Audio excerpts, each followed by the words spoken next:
Hello, good morning student. मैं वीवी यादव, आपका bio teacher. बच्चों, पिछले क्लास में हमने आपको जैव विकास के प्रमाण के बारे में पढ़ाया था, जिसमें समजात अंगों से प्रमाण, अवशेषी अंगों से प्रमाण, जीवाश्म विज्ञान से विकास के प्रमाण, वर्गीकरण से विकास के प्रमाण, संयोजक कड़ी के रूप में विकास के प्रमाण, ये बातें हमने आपको बताया था। अब आज पढ़ाएंगे जैव विकास के सिद्धांत। जैव विकास एक बहुत धीरे चलने वाला प्रक्रम होता है, जिसे किसी के द्वारा देखना संभव नहीं है, परंतु समय समय पर विभिन्न वैज्ञानिकों ने इस पर अपने विचार प्रस्तुत किए हैं, और जिसमें प्रमुख विचार हैं लैमार्क, डार्विन और ह्यूगो डी व्रीज। इन लोगों के ये वाद हैं। लैमार्क का लैमार्कवाद, डार्विन का डार्विनवाद, ह्यूगो डी व्रीज का उत्परिवर्तनवाद। अब सबसे पहले लैमार्कवाद के बारे में बात की जाएगी कि लैमार्कवाद क्या है। जैव विकास के सिद्धांत में सबसे पहले वैज्ञानिक जो फ्रांसीसी वैज्ञानिक हैं, जॉन बैप्टिस्ट डी लैमार्क, इन्होंने जैव विकास के संबंध में अपना विचार अपनी एक पुस्तक में प्रस्तुत किया। उनकी पुस्तक का नाम है फिलॉसफी जूलॉजिक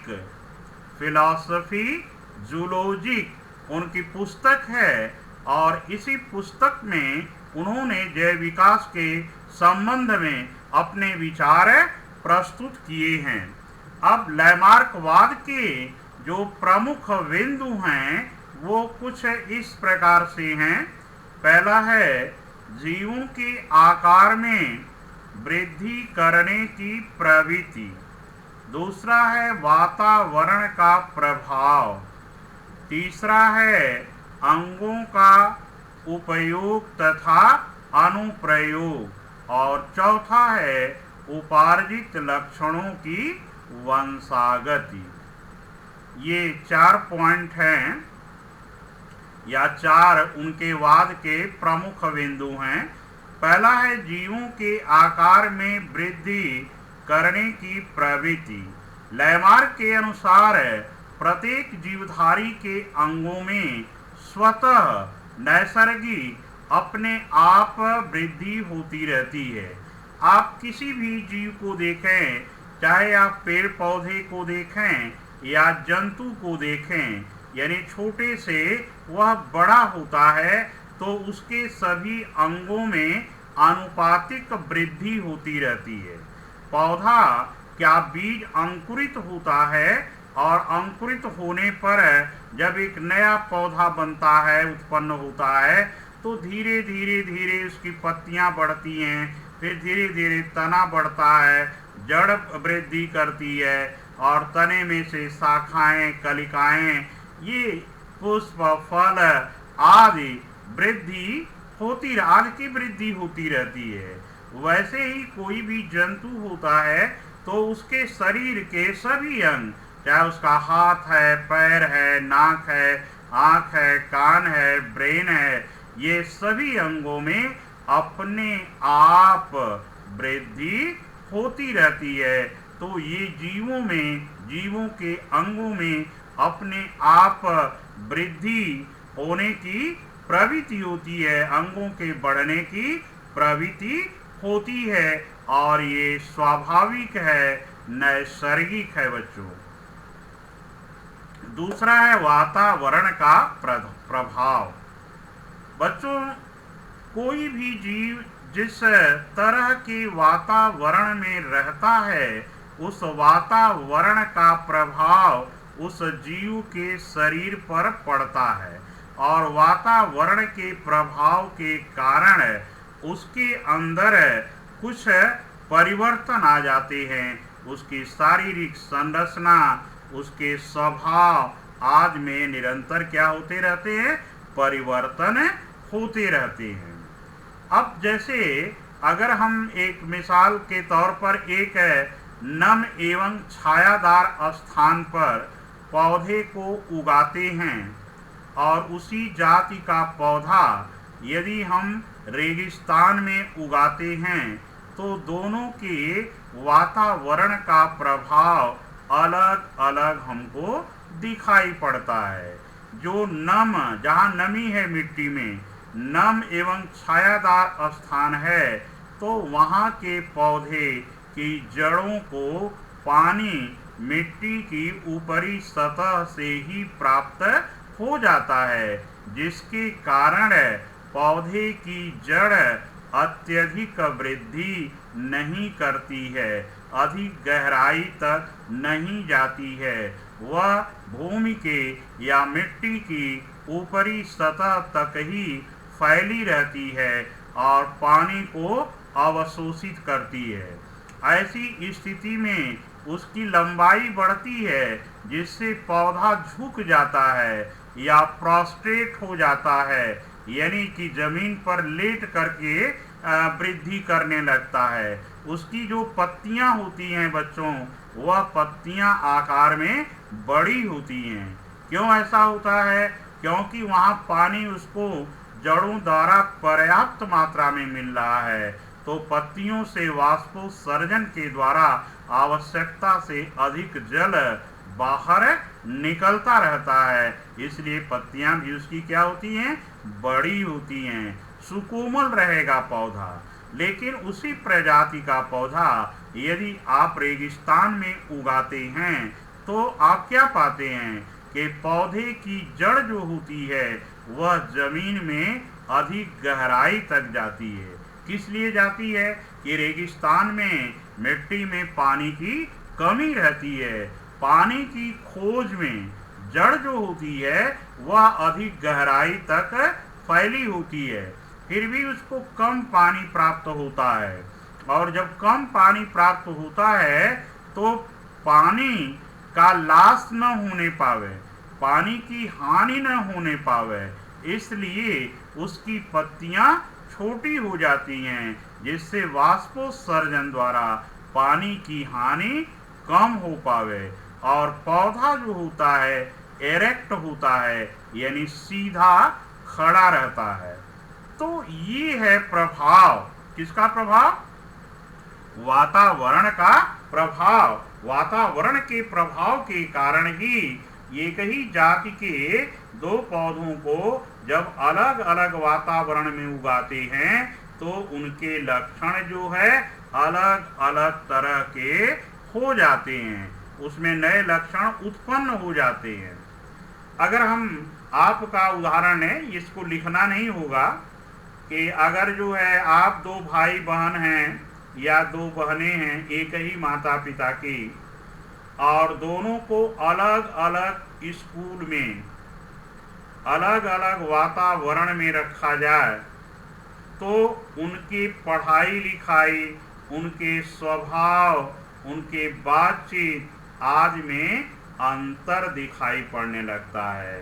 जैसे यहीं का अगर हम ले लेते हैं तो यहाँ पर एक हिंदी मीडियम में बहन पढ़ रही है और एक इंग्लिश मीडियम में पढ़ रही है, तो आप देखते हैं कि कुछ दिनों के बाद दोनों की पढ़ाई लिखाई, भाषा, विचार, स्वभाव आदि में, पहनावे में दोनों में परिवर्तन हो जाता है। यहाँ कम दिखाई पड़ेगा। अगर आप देखें कि एक भाई बहन को गांव में रखा जाए और एक को यहाँ के वातावरण में रखा जाए तो बच्चों दोनों की पढ़ाई लिखाई, बोल भाषा, स्वभाव आदि में परिवर्तन हमको दिखाई पड़ता है। ये किसका प्रभाव होता है? ये वातावरण का प्रभाव होता है। तभी तो हम क्या कहते हैं कि यहाँ का वातावरण अच्छा नहीं है, वहाँ का वातावरण अच्छा है, यहाँ का वातावरण रहने लायक नहीं है, वहाँ का वातावरण बहुत अच्छा है। तो ये पढ़ाई, कभी कभी कहते हैं पढ़ाई लिखाई के लिए, भाई अरे यहाँ का वातावरण अच्छा नहीं है, जहाँ हम जिस कॉलोनी में रह रहे हैं वहाँ हमेशा शोर शराबा, गाली गलौज, झगड़ा होता रहता है और उसका प्रभाव हमारे बच्चों के ऊपर पड़ता है। इसलिए यह वातावरण उपयुक्त नहीं है। क्यों कहते हैं? इसीलिए कहते हैं कि जैसा वातावरण होगा वैसा ही उसका प्रभाव हमारे ऊपर पड़ता है और हमारे अंदर उसी तरह के लक्षण डेवलप होते हैं। आप देखते हैं कुछ बच्चे ऐसे होते हैं, ऐसे वातावरण में रहते हैं जहाँ हमेशा अपशब्दों का, गाली गलौज का प्रयोग करते हैं। तो स्कूल में भी आपस में दोस्त हैं लेकिन कोई भी बात हुई नहीं कि उनके मुख से अपशब्द निकलने लगता है। तो ये उनके वातावरण का प्रभाव उनमें दिखाई पड़ता है। तो इस तरह से बच्चों के वातावरण का किसी जीव के ऊपर बहुत बड़ा प्रभाव डालता है। और तीसरा है बच्चों, अंगों का उपयोग एवं अनुप्रयोग। अंगों का उपयोग। लैमार्क ने कहा कि जिस अंग का जितना अधिक प्रयोग किया जाता है उसमें उतना ही अधिक विकास होता है और जिस अंग का जितना ही कम प्रयोग किया जाता है वह उतना ही कम विकसित होता है और बहुत दिनों तक प्रयोग न करते रहने से वह धीरे धीरे संक्षिप्त हो जाता है। अब उदाहरण के लिए आप देखें, आप के पास 2 हाथ हैं और आप जिस हाथ का अधिक प्रयोग करते हैं उस हाथ में लगता है कि आपको ज़्यादा ताकत है। अगर दाहिने हाथ का आप प्रयोग करते हैं तो आपको लगेगा कि दाहिने हाथ में ज़्यादा शक्ति है और बाएं हाथ में कम शक्ति आपको लगती है। जो खिलाड़ी हैं, जो जिम जाते हैं, उनकी जो मांसपेशियां होती हैं, उनके भुजाओं की, जांघों की, वक्ष की, ये लगातार अभ्यास करते रहने से, एक्सरसाइज करते रहने से वो बहुत ही स्ट्रांग हो जाती हैं, हार्ड हो जाती हैं। और जो लोग नहीं खेलते हैं, जो एक्सरसाइज नहीं करते हैं, उनके शरीर की जो पेशियां होती हैं वह सुकोमल रहती हैं, थोड़ा कमजोर रहती हैं।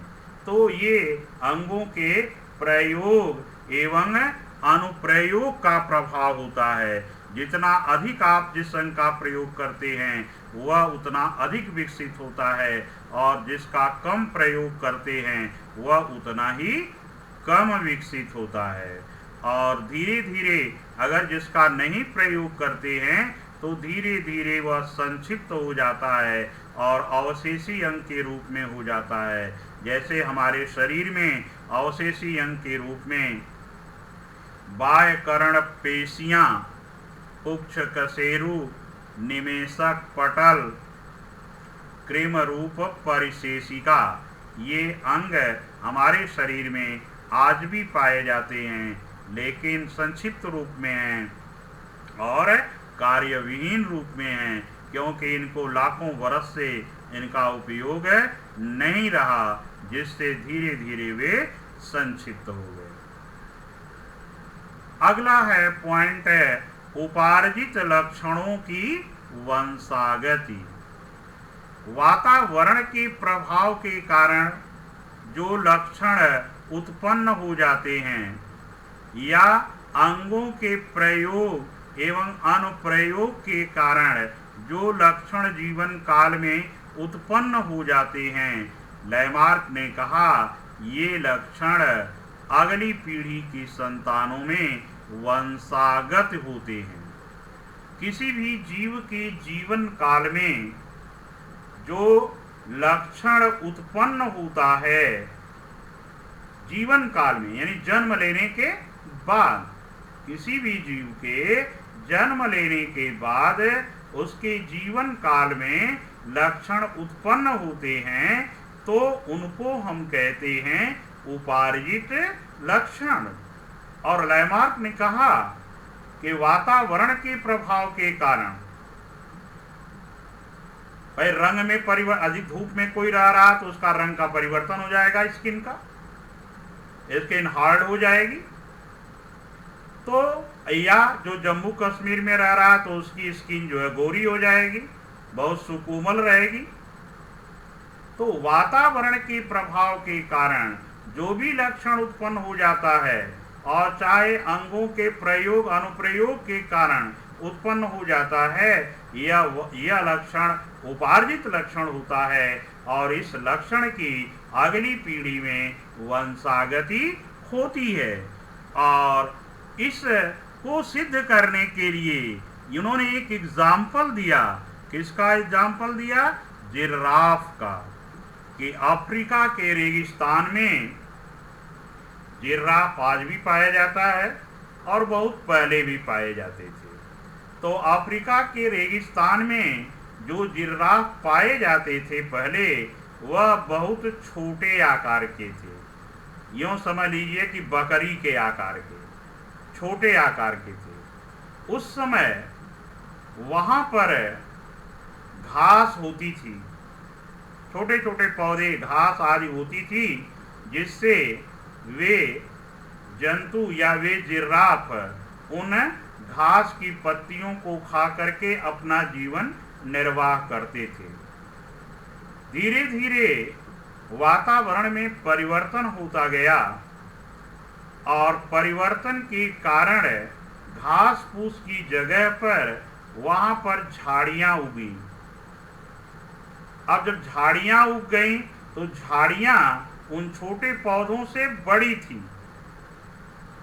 अब जिराफ की साइज छोटी थी, तो जिराफ क्या करता था कि उन झाड़ियों की पत्तियों को खाने के लिए अपनी गर्दन को ऊपर उठाता था और अपनी अगली टांगों को ऊपर की ओर खींचता था, जिससे कि वह झाड़ियों की पत्तियों को पा सके।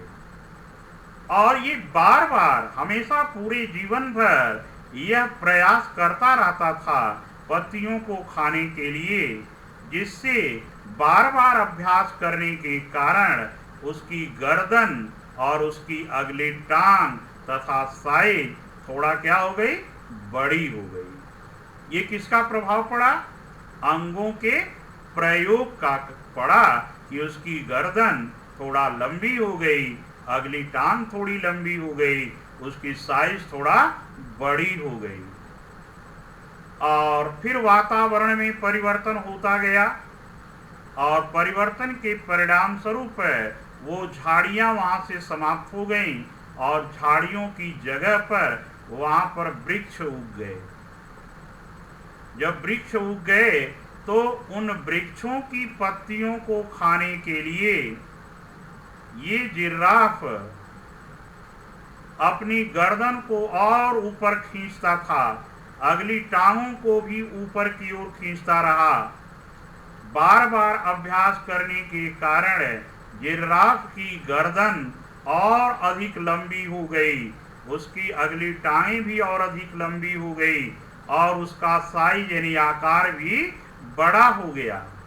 और यह लक्षण उसके आगे की पीढ़ी में स्थानांतरित होता गया, जिससे आज का जो आधुनिक जिराफ है उसकी गर्दन बहुत लंबी होती है, उसकी अगली टांगें भी लंबी होती हैं, उसका साइज भी बहुत बड़ा होता है।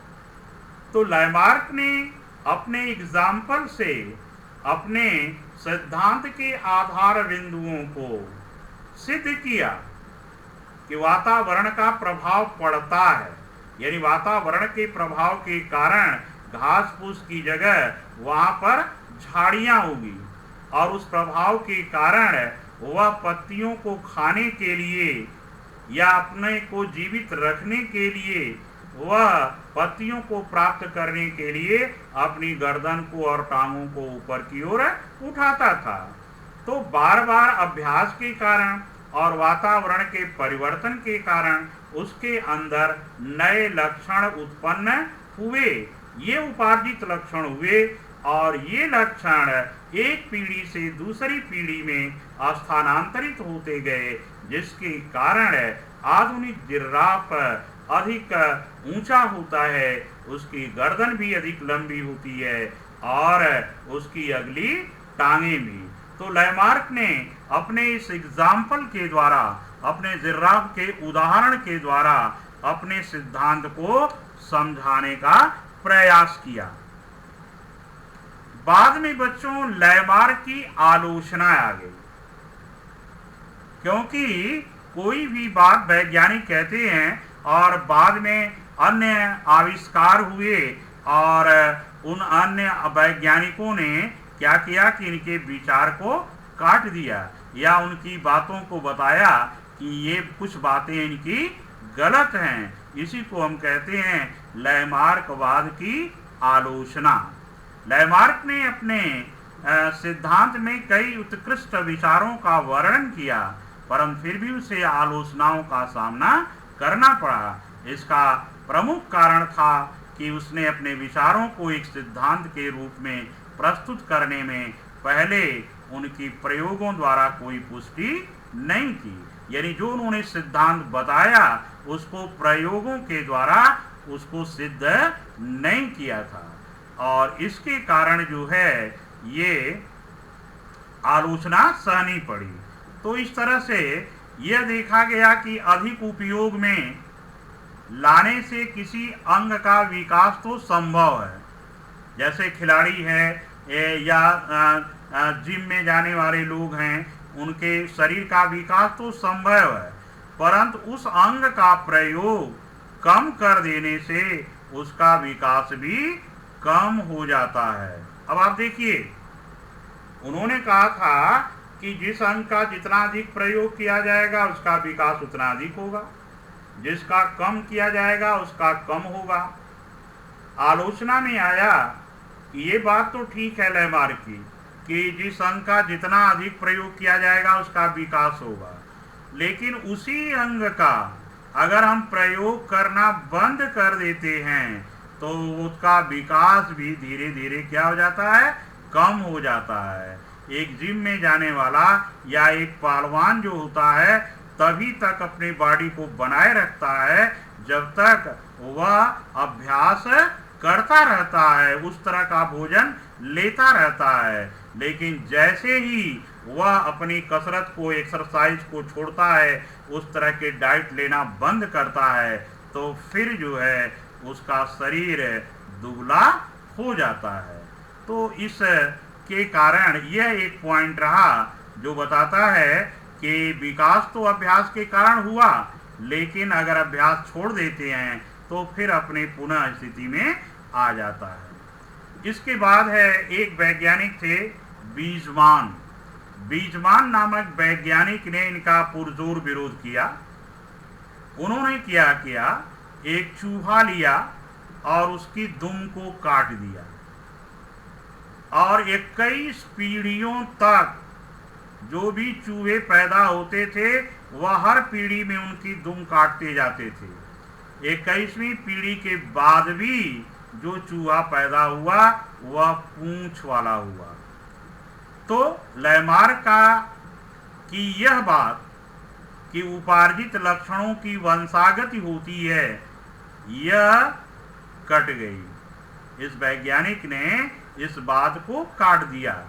भाई अगर पूंछ कट गई तो पूंछ कटे चूहे का बच्चा पूंछ कटा होना चाहिए लैमार्क के अनुसार, लेकिन बीजमान ने अपने प्रयोग में यह सिद्ध कर दिया ऐसा नहीं है।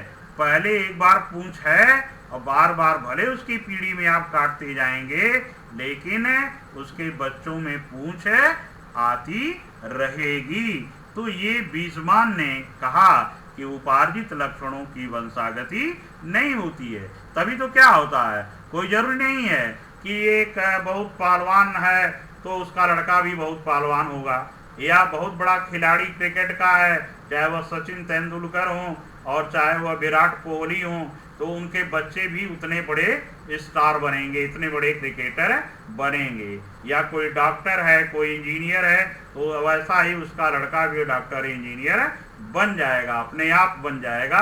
ऐसा नहीं होता है, वह अपने अभ्यास, अपने परिश्रम के द्वारा होता है। हम आप आज भी देखते हैं कि हमारे हिंदू धर्म में जो लड़कियां हैं वो अपना कान और नाक छिदवाती हैं और फिर उसमें जो है अपने जेवर पहनती हैं, लेकिन उनके बच्चे जो होते हैं वह तो ऐसे नहीं पैदा होते हैं कि उनकी जन्म से ही नाक छेदी हुई है और कान छेदा हुआ हो। अगर लैमार्क की उपार्जित लक्षणों की वंशागति का सिद्धांत या वंशागति का सिद्धांत अगर सही रहता तो भाई जिस औरत का कान छिद गया है और ये नाक छिद गई है तो उसका जो बच्चा पैदा होता उसमें यह लक्षण जाना चाहिए कि उसकी भी कान जो है और नाक छिदा होना चाहिए, लेकिन ऐसा नहीं है। इसीलिए जो है बच्चों लैमार्क की यह थियरी जो है उपार्जित लक्षणों की वंशागति की, ये बीजमान ने क्या किया, काट दिया। इसके बाद है तीसरा कि लैमार्क की विचारधारा के अनुसार जय विकास के क्रम में शरीर का आकार बढ़ता है, ये सही नहीं है। जहाँ एक और विकास के क्रम में कुछ जंतुओं पौधों के आकार बढ़े हैं तो वहीं पर अनेक जातियों में उनका आकार क्या हुआ है, घटा हुआ है। तो इस तरह से लैमार्क की आलोचना की गई और सबसे अधिक जो अपने प्रयोगों के द्वारा उनके नियमों को, उनके सिद्धांत को काटा, वो कौन वैज्ञानिक थे, बीजमान नामक वैज्ञानिक। कौन वैज्ञानिक थे, बीजमान नामक वैज्ञानिक थे। लैमार्क ने अपने सपोर्ट में सांपों का भी उदाहरण दिया था कि पहले सांपों के पास जो है पैर होते थे और लेकिन जब वह झाड़ियों में जाने लगे तो झाड़ियों में जाने के लिए उनकी टांगें अवरोध उत्पन्न करती थीं और धीरे धीरे उनका प्रयोग कम करते गए और उनकी टांगें विलुप्त हो गईं और जिससे फिर वह बिलों में प्रवेश करने लगे, जाने आने लगे, रहने लगे। ये सपोर्ट में लैमार्क ने अपनी विचार के सपोर्ट में बताया था, लेकिन बाद के वैज्ञानिकों ने उसे काट दिया और इसी को हम कहते हैं लैमार्क की आलोचना। तो बच्चों आज का क्लास यहीं पर समाप्त होता है। Goodbye, thank you.